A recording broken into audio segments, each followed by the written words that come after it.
Hey everybody, it's Gypsy. So here in Northeast Ohio yesterday, we had extremely bad weather, tornadoes, etc. We were fortunate in that we didn't have any trees down or anything like that. I don't know about elsewhere in our town, but we didn't. I do have cleanup to do in the yard. My garden really didn't sustain too much damage. I had to put some trellises back up, you know, and some of my stakes. I think the worst thing that may have happened to my garden is the carrot seeds that I sowed last week may have gotten washed away. But as you can see, other than that, it's just cleanup. My problem is we've been without, and I mean like everybody in Northeast Ohio, all the counties, from I think the far west side of Cleveland to out here far east, no power. It went out approximately 4:30 yesterday afternoon. I think it's 7:30, 8 o'clock a.m. Still no word on when they're going to turn it back on, when they're going to fix it. So having well water, I can't access that. I have a generator, except when my son and daughter-in-law took the trailer down to North Carolina, obviously they had to take the cord. So I have nothing to hook the generator up to the house with. My neighbors offered to hook their generator up. That's what you hear in the background there. They have theirs hooked up. They have it hooked up to both houses. The problem is I don't know if they have another cord, so I don't know. But this leaves me without water too. There isn't really anything I can do because my camp stove, which I have been meaning to clean because it got clogged up, because I used to use that every day when I lived on the road, is no longer working. And I did have this very, very strong feeling that I needed to stop and get one of those little burners yesterday. But I didn't. So anyways, I'm going to spend the morning cleaning up and trying to figure out how to take care of this stuff. Because yes, I could run to the store and get a cord and everything, hook up my generator. The problem is everything is out, and I think the stores are closed too. I do have to find out for sure, but from past experience, that is what happens during a power outage here, is everything closes. So I don't know. See what happens. My strawberries don't look any worse for the wear. So anyways, I am going to try to figure out how to get some power and stuff like that. So okay everyone, so I'm at Walmart. There's a Walmart north of where I live, east of where I live, and south. So according to my neighbor, everything north, you still can't get through the streets and stuff, and the roads. Along Lake Erie was where it got hit the worst. So I decided to go to the Walmart that was south of me. But there's still, I mean, there's gas stations not open and stuff like that. Thankfully, there are a few that were, because I don't know if I just mentioned it, because I'm so out of it, I haven't had coffee. My neighbor is hooking up both the generator to both houses. because our property has 2 houses on our property. And so he's doing that. And so I saw some gas stations open. I'm going to stop and fill another gas can so we have extra gas. But it's so strange because all those years of living off grid on the road, you know, I was used to it and everything, and to me it was easy.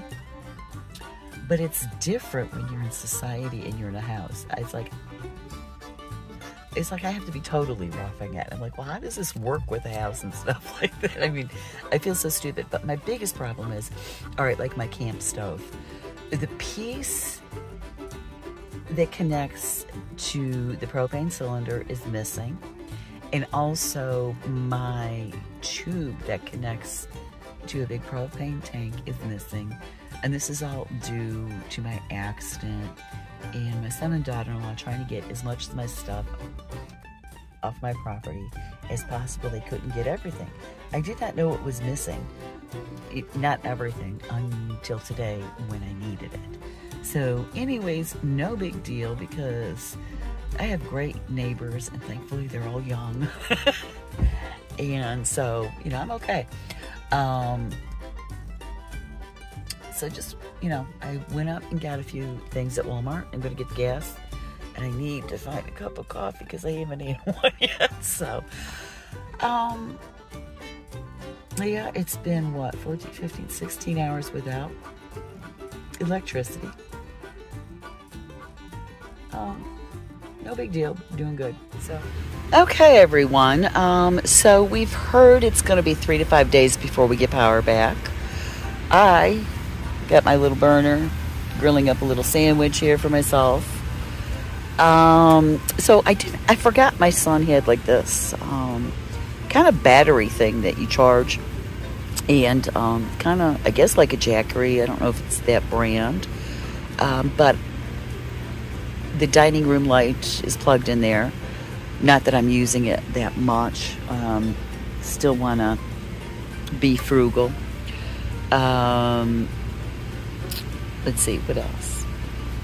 So the refrigerator, I really didn't have too much in there that would go bad. I'm just cooking the meats that I have in there, stuff like that. And I've got a good opportunity to clean the refrigerator.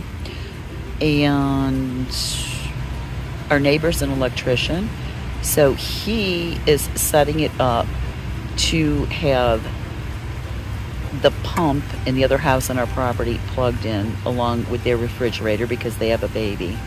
So we're good. Living off grid again, and I'm enjoying it. So this is the first full day without electricity, and I am cleaning up the yard. Although we didn't have any real damage, we did have a lot of branches and stuff coming down. This is only the front part of the yard, and it's 3 1/4 acre, and it goes straight back, so I don't know what's in the back yet. But anyway, that's what I'm doing right now. Okay, so I brought my first load of branches and other debris to the back of the property where we have our firewood and stuff. I'm going to lay it out here to use as kindling. But I cannot believe how blessed we have been. This storm was massive. It reached far and wide, covered a huge area, and it was bad. Several tornadoes touching down, severe thunderstorms. I mean, it was unbelievable. A high school friend of mine posted on Facebook pictures of her yard this morning. She lives in the township just north of me, so she's very close by. Oh, the damage to her yard, it is just horrible. So we're very blessed. All I'm doing is a little bit of yard cleanup, and that's it. I'll be making several trips, but that's it. So, boy, we're lucky. So as I'm cleaning up, I'm just enjoying all the wildflowers as I go through the property. This here, now this is a really deep shade of purple, although on the camera it is not showing up that way. It's showing up as pink, but it's very, very deep purple. It's beautiful. It's gorgeous.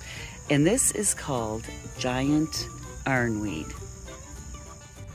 The Canada goldenrod, it's just getting ready to flower, and it's going to be so beautiful when it does. It's just, I don't know if you can see how close it is, but it's getting there. It's going to be gorgeous.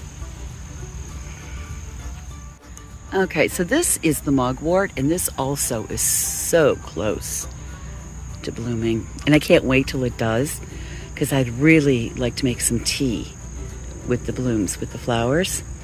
I could really use some tonight. I think I might harvest some of the leaves and make some tea from that, but I can't wait. It's goldenrod. Let's see, I'm trying to see if anything is bloomed yet. What about this tall one here? Oh, look at this. Oh, it's so close. I can't wait to make some tea with this. So I'm just walking by the crabapple trees, and I'm noticing these are our tiniest crab apples. I cannot remember what this kind is called, but they seem to be ripening first. So I'm going to have to get back here with my harvest basket soon. You can do more with crab apples than you'd ever imagine. One of them is make pectin, and I may be doing that this fall. So the little ones, I'm going to be harvesting them soon. Let's go around the trailer and check on the other ones, see what they're doing.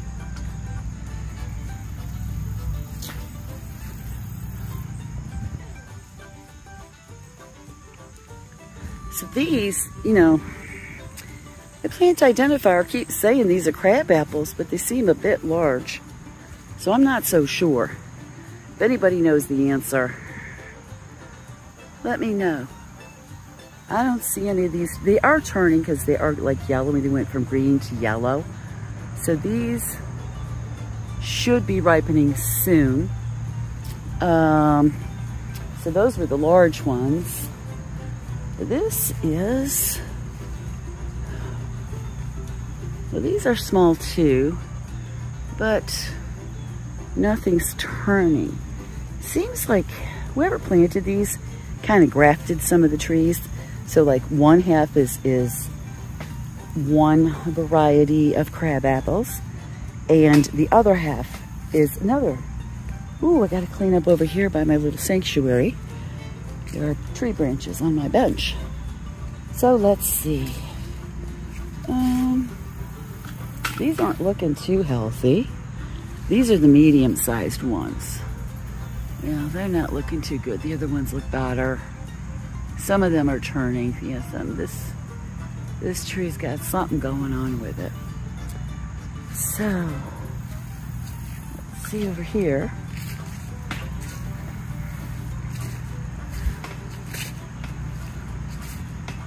Huh. It looks like most of the crab apples are gone off of this one. Now, these are a little bigger than the first tree I showed you.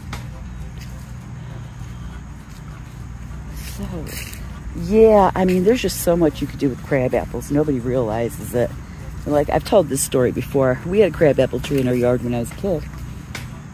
I asked my mom, what do you do with crab apples? She says they're so sour, there's nothing you can do with them, but I found out there is. Okay, so here we have what we call in these parts Queen Anne's lace. They're wild carrots, and you can tell. Look at the leaves. Very, very much like cultivated carrots. They are edible. I have never tried them. I might though. But I have heard they do not have much flavor. Cultivated carrot has a lot more flavor than these, but I think I might give these a try. Over here we have yellow jewelweed, and it's accented by, I think this is white clover. See how it's just so beautiful. Isn't that gorgeous? I love it. So everybody, I did not realize it's like almost 4:20 now. I had no idea it was that late. You know, I have no clocks around the house because everything's digital these days.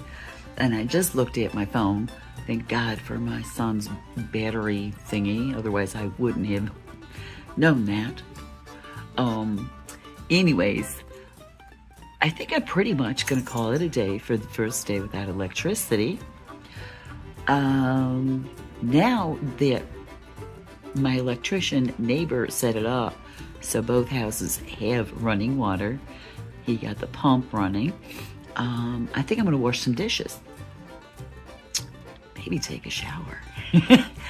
And yeah, I'll be cooking my dinner outside. So yeah, because the stove here is electric. I hate electric stoves. I don't like cooking on them. But then there's also the added problem of when there's power outage, well, then you have nothing to cook on.